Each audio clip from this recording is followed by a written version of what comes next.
Hi guys, we're going to talk about the distributive property. So the distributive property, distribute, that word literally means to give. So as we're working through this, just remember that. The distributive property we worked a little bit with this year before we did equations. So what the distributive property is you'll have a problem that looks something like this. You would have some number on the outside of parentheses with some operation happening on the inside of parentheses. When we distribute, what we do is we're multiplying that first number by, whoops, it's not writing over my text well.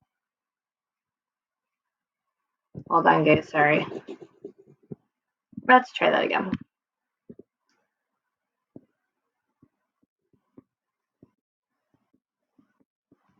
So, sorry about that. So again, we're multiplying.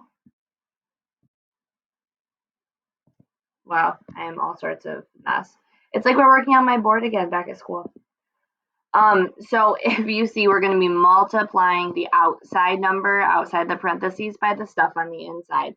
So when we're looking at this, A times B is the first thing we would be doing here. A times B. And I'm writing them in parentheses. Parentheses mean multiplication. I don't want to have a multiplication symbol because when we're using variables, it looks like X's. I would bring whatever sign is inside the parentheses over to my simplified expression. And then the last thing I would do is multiply that A on the outside by the other variable in this scenario, or a number. And then when I simplify, A times B can simply be written as AB. Bring down my plus sign. A times C can simply be written as AC. That's called the general form of what we're doing. We're going to be doing it with numbers. I'm not going to be asking you to do it with variables like this. This is just the general form of how these things are done. So let's look at an actual example here. So the first one I want to look at would be 3 times the quantity 2x minus 6. So when we're doing this, remember we're multiplying that outside number by both things on the inside. The biggest misconception of how this is done is you guys will do a good job multiplying it by the first number, but then you won't multiply it by the second. So let's just make sure we're getting these steps down and practicing it correctly. The first thing I'm going to do is multiply that 3 times that 2x. And I'm just going to rewrite exactly what that's going to look like. I'm going to write down all my steps. 3 times 2x. I'm going to bring down that minus sign that was directly above. And then I'm going to multiply my 3 by my 6. And I'm going to write the steps out so that I remember to actually do it. 3 times 2x can be simplified as 6x.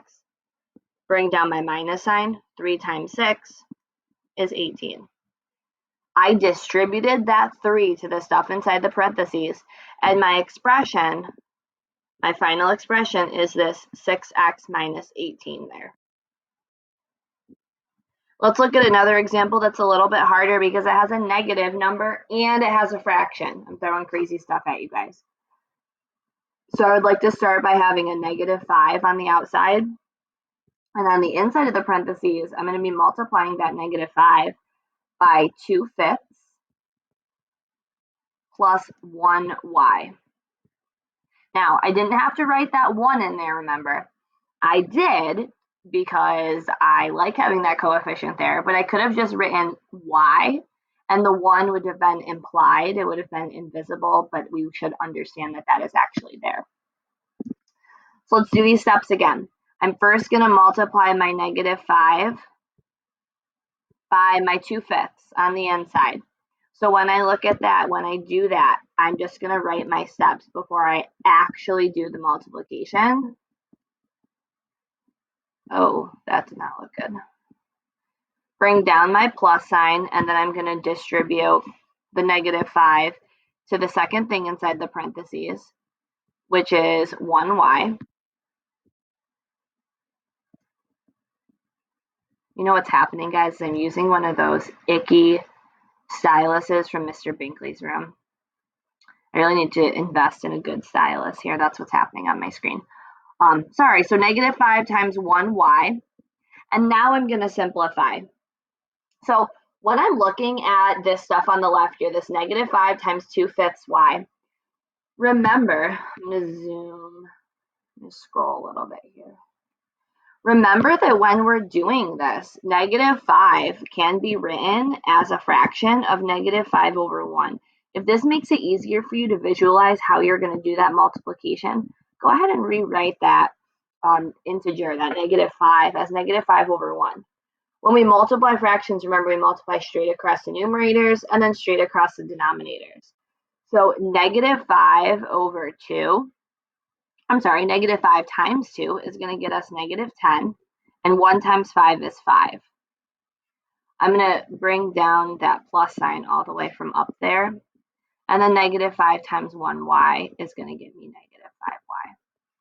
Now, some of you are probably going to look at this and say, but negative 10 over 5 can be simplified further. You're absolutely right, it can. Negative 10 over 5 does simplify to negative 2. And this plus a minus sign, this stuff that I have right here, I don't love that. And I don't love it because I don't really like when two signs are next to each other. So adding a negative number is the exact same thing as subtracting that number. So I'm just going to rewrite this plus a negative 5y as minus 5y. And now this is my most simplified answer. If I asked you to go one step further, could you write me an equivalent expression? And what I mean by that is how else could we write this to make it look so that it means the same thing, but it looks a little bit different. We can use what's called the commutative property, which means you can change the order of things. Make sure the sign in front of the number goes with changing the order though. So if 5y is negative, it needs to stay negative. And if 2 is negative, it also needs to stay negative. I could rewrite that same expression just like I did. No, on your assignment that I gave you for the distributive property, you're literally just distributing those numbers on the outside to the things on the inside. You're following the exact same steps I just showed you in these two examples. Okay, remember, email me, reach out. Anytime you need to, let me know how things are going. If you want to do these online, go ahead, submit them to me through Google Classroom, and I will give you immediate feedback, or as immediate as I can. Keep working hard. I miss you guys.